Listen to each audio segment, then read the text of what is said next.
Olá, sejam bem-vindos ao Serra à Vista. Hoje viemos até Sintra, até ao Jardim da Correnteza, na Alameda dos Combatentes da Grande Guerra. Guerra essa em que os nossos portugueses se debateram como autênticos heróis. E é da marca portuguesa no mundo inteiro que nós vamos falar nesta conversa. Estamos com a jornalista Patrícia Gameiro de Brito, que recentemente lançou este livro, A Volta ao Mundo Português em 465 dias, Malas de Cartão. São crónicas, não editadas, das suas viagens pelo mundo inteiro à procura da presença de Portugal no mundo. Olá Patrícia, muito obrigada pela sua presença aqui. Começo por lhe perguntar já como é que começou toda esta aventura. Sou de uma aldeia, cresci numa aldeia na Beira Baixa e todos os anos os imigrantes chegavam e traziam coisas novas e levavam a cultura portuguesa e havia essa troca que eu me fui apercebendo e juntei isso a uma vontade muito antiga também, desde pequena que eu gosto de viajar e sempre gostei, é uma coisa de família e pensei porque a dar uma volta ao mundo, que imagino que seja o sonho de muita gente, já há muitos portugueses a fazê-lo, felizmente também, pensei juntar as duas coisas, dar a volta ao mundo, mas ver em que país e em que sítios é que estavam as comunidades de imigrantes, como é que viviam, mas também que marcas é que os portugueses tinham deixado pelo mundo fora, o que é que existe de Portugal no mundo e é muita coisa. E antes de começar a viajar, como é que a Patrícia se preparou para uma viagem longa, para uma viagem de muitos meses por muitos países? A preparação não foi acho que a preparação é a vida toda, não é? É a nossa vida toda, as outras viagens que já tinha feito anteriormente, porque para a viagem em si fiz alguma pesquisa, como é óbvio, depois acabei por perdê-la à meio da viagem. E tive que a fazer outra vez enquanto ia andando, mas foi uma pesquisa mais histórica e saber onde é que estavam as comunidades portuguesas e como é que poderia contactá-las e o que faziam, etc. E quais é que poderiam eventualmente ter mais interesse também para as crónicas que eu estava a escrever para a revista do domingo do Correio da Manhã. E de resto, pronto, toda a bagagem e material acumulado ao longo da vida, que também é a experiência de viagem que é muito importante nestas coisas. Depois foi só encher a mochila, ver o que é que lá cabia e pronto, não foi assim muito mais. Depois é óbvio que há uma preparação psicológica grande, porque é muito tempo fora de casa, muito tempo sozinha, muito tempo em sítios onde sou estrangeira. Mas isso, pronto, é como te digo, é a bagagem que já se tem e a experiência que já se tem de outras viagens, de outras vivências. Foram mais de 40 países, Patrícia. Como é que se absorve tudo isto? Como é que se absorve a informação destes 40 países? Às vezes não se absorve, não é? Porque em muitos dos sítios eu estava apenas de passagem. Isto foi sempre uma correria, porque tinha inicialmente um ano para o fazer, acabei por levar 14 meses. Mas há muita coisa que fica por ver, por saber, por aprender e até por viver nos próprios sítios. E muitas das coisas que absorvi também já devem estar cá dentro algures, mas há muitos sítios que eu já não me lembro para onde passei, que já não me lembro o nome, pequenas terras, às vezes quando dou entrevistas baralho-me, falo de sítios no Iémen que afinal eram na Etiópia, e enfim, mas pronto, as coisas imagino que estejam cá dentro e uma nova percepção do mundo também. A sua viagem começou em Nova Iorque por algum motivo especial? Não, lá está como eu não preparo muito bem as coisas, segui o meu instinto, não sei porquê, achei que devia começar numa cidade que dizem que é o centro do mundo e achei que faria sentido. Também não conhecia Nova Iorque e apeteceu-me começar por ali, não sei porquê.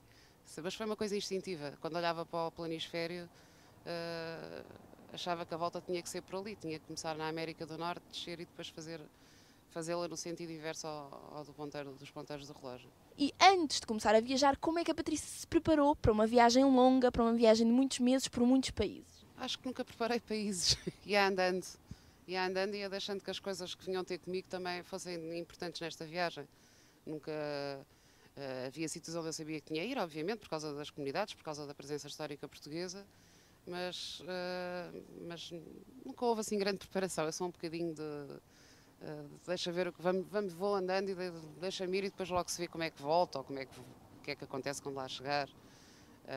Foi mais ou menos isto. Não, de vez em quando mudava de percurso, houve sítios onde fui e não era suposto, mas durante a viagem percebi que eram interessantes, muitas das vezes não apenas do ponto de vista do trabalho que estava a fazer relativamente a Portugal, mas apenas pelo interesse da viagem, porque isto é um livro de viagens, não é?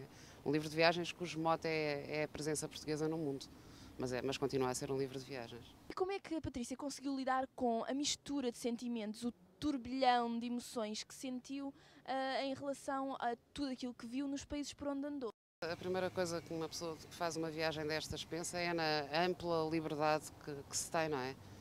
Estamos entregues a nós próprios, nós é que decidimos, nós é que sofremos as consequências das nossas decisões e isso é um sentimento sempre muito presente. Outro sentimento muito presente é alguma solidão que eu não sinto, para mim não é uma coisa má, é uma coisa por vezes produtiva e com a qual lido bem também, porque passam-se horas e horas e horas em autocarros, em comboios, em barcos, sei lá. E depois isso, por vezes, um grande entusiasmo por estar a chegar a sítios que para mim eram especiais no meu imaginário, outros foram-se tornando especiais à medida que fui viajando. E sei lá, outras vezes houve sítios que eu odiei. Às vezes sentimentos de raiva, de impotência, de deslumbramento, sei lá, realmente, como dizes, um caldeirão de sentimentos constante. Houve algum país que a surpreendeu e não estava à espera? E por outro lado, houve algum país que a desiludiu? Que me surpreendesse a Etiópia, porque eu cresci nos anos 80, foi a minha adolescência, quando eu aprendi mais coisas sobre o mundo, e nessa altura a Etiópia era um país que das imagens que chegavam de lá era deserto, eram crianças a passar fome, eram secas tremendas, um horror, e cheguei lá e era um país verde, maravilhoso, lindo, com pessoas extraordinárias, têm uma cultura muito própria, da qual os portugueses também têm grande influência, porque estiveram lá no século XVI e deixaram marcas profundas na Etiópia, que ainda hoje eles são, dentro dos africanos, são um povo muito sui generis, são muito diferentes, têm uma medida diferente para o tempo, enfim, têm uma cultura muito, muito especial. Pela negativa, fiquei muito, muito desiludida com a Venezuela. Detestei os venezuelanos e recebi, inclusive, algumas ameaças de leitores que não gostaram do que eu disse, mas a pessoa tem que ser sincera e expressar, quer dizer, sou eu, não é o mundo inteiro que não gosta da Venezuela. Eu não gostei da Venezuela, não gostei de Caracas, também não vi muito mais.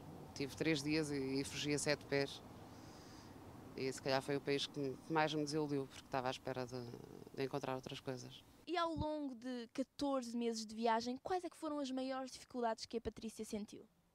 Eventualmente, sei lá, houve viagens terríveis do ponto de vista físico, muito cansativas, muito difíceis de fazer, porque em África, sobretudo, embora eu tenha adorado a África e isso faça parte de viajar em África, mas como deves imaginar, passar 10 horas enfiada na caixa de uma carrinha, numa carrinha de caixa aberta, com 300 pessoas em cima, cabras, sacos, tudo o que possas imaginar, aos saltos pela picada, não é fácil. E muitas vezes 1 centímetro quadrado para nos mexermos sei lá, é como se estivéssemos de repente numa praia deserta. E outras dificuldades, sei lá, às vezes a língua, sobretudo na China, tive muitas dificuldades em comunicar, mas também foi a única coisa, porque de resto o facto de ser portuguesa e de ser mulher, imagino que também ajudou bastante, porque as pessoas são um bocadinho mais paternalistas e ajudam um bocadinho mais pelo facto de eu ser mulher, porque além de ter a ajuda dos homens, que imagino que os viajantes masculinos também tenham, tinha a das mulheres que não se aproximam tanto quando são homens e comigo foram sempre muito simpáticos e prestáveis e enfim, tirando quando íamos nas tais carrinhas, que aí é salve-se quem puder e se fosse preciso tiravam-me borda fora com todo, ali não se importavam nada. Portanto, ser portuguesa foi uma vantagem na comunicação com os outros países. Sim, eu acho que nós somos um povo gostado pelo mundo, ao contrário dos americanos que dizem que são canadianos quando viajam, não é? Ou, por exemplo, o nova-iorquino diz sempre que é nova-iorquino, nunca diz que é americano. Os portugueses são bem-vindos em qualquer parte. Quer dizer, às vezes há locais onde a colonização ou a nossa ex-colonização ainda está muito presente e as pessoas têm uma certa arrogância para com o ex-colono, mas como eu sou uma pessoa simples e dou-me com toda a gente, acho que isso foi sendo sempre ultrapassado. A Patrícia surpreendeu-se com a marca que Portugal tem no mundo inteiro. Acho que isso é uma coisa que qualquer português que tivesse experienciado o que eu experienciei ia sentir não digo orgulho, porque por vezes o orgulho era também, sei lá, tristeza, por muitas coisas que fizemos e das quais não gostamos, não é? Não fomos exemplares neste processo de descoberta do mundo ou de ligação do mundo. Mas acho que qualquer português se sentiria orgulhoso de perceber que há descendentes de portugueses na Birmânia, que há descendentes de portugueses que Goa é praticamente portuguesa, que, sei lá, na costa da África existem fortes portugueses. Acho que e outras marcas culturais, sobretudo as coisas que se infiltraram na cultura, que é essa a diferença dos portugueses. Foram-se misturando sempre e por isso é que as coisas permanecem desta maneira. Não quer dizer que os ingleses não tenham a cultura deles ainda hoje muito presente nos países onde estiveram, mas não é da mesma maneira. Isso posso garantir. Consta que foi aqui no Palácio Real que começou a aventura portuguesa dos descobrimentos. Como conto no livro, houve um padre, agora também já não sei precisar, que já o escrevi há algum tempo, mas havia um padre que regressado do norte da África apresentou ao rei Dom João e ao Conselho de Sábios que esse nosso grande rei, um iluminado, tinha um projeto, demonstrou que era possível invadir Mexeuta, e uma cidade cheia de riquezas e de comércio, e foi aqui em Sintra que desenharam o projeto. Salvo erro, ele tentou reproduzir a cidade com 2 sacos de batata, de milho ou de batata, uma coisa assim, mas foi assim, foi aqui no Palácio Real. Eu até agora tenho apenas o feedback dos meus amigos, porque ainda não há, o livro saiu está nas livrarias há um mês, só começou a ser distribuído há um mês, portanto está há 3 semanas na livraria. Não sei exatamente, há algumas pessoas que eu considero muito que gostaram bastante, como o José Luís Peixoto, que de resto apresentou o livro, a Ana Sousa Dias, que é uma jornalista que eu considero bastante, o Ricardo Alexandre, que é outro jornalista que eu considero bastante, e depois os meus amigos próximos, que são pessoas ligadas à literatura e que gostam de ler e que estão a gostar de ler o livro. E é o único feedback que eu tenho até agora. O próprio José Luís Peixoto disse numa intervenção sobre o seu livro que andar neste livro é como andar naqueles bazares em que há um bocadinho de tudo. A sua preocupação ao escrever este livro foi que o leitor também viajasse consigo? Quem escreve um livro de viagens é aquilo que se propõe, não é? É levar as pessoas consigo. E é também isso que os meus amigos me têm dito, porque teriam lido algumas das crónicas, mas ler tudo de seguida é um bocadinho como levá-los na mochila. E se voltasse atrás, voltaria a fazer esta viagem outra vez? Não se arrepende? Há muitas voltas para dar ao mundo, esta foi uma. Poderia dar mais 20 e seriam todas completamente diferentes. As cidades renovam-se, as viagens nunca são iguais. Já voltei a alguns dos sítios, entretanto, por trabalho, a alguns dos sítios onde estive, e as vivências são completamente diferentes, não têm nada a ver. Os sítios onde fomos felizes é aqueles onde devemos voltar, não é? Poderemos não ser tão felizes como da outra vez, mas estão as memórias, a experiência está lá, o cheiro, as cores, essas coisas não mudam assim tanto, não é? E acho que são muito importantes, as pessoas são o mais importante das viagens. Comi muitas vezes na rua, eu gosto, não estou a queixar-me. Não sei de que tipo de viagem é que gosto mais, mas sim, quero continuar a viajar. É uma coisa de vez em quando começa a ficar com comichão nos pés. E acho que vou voltar à África.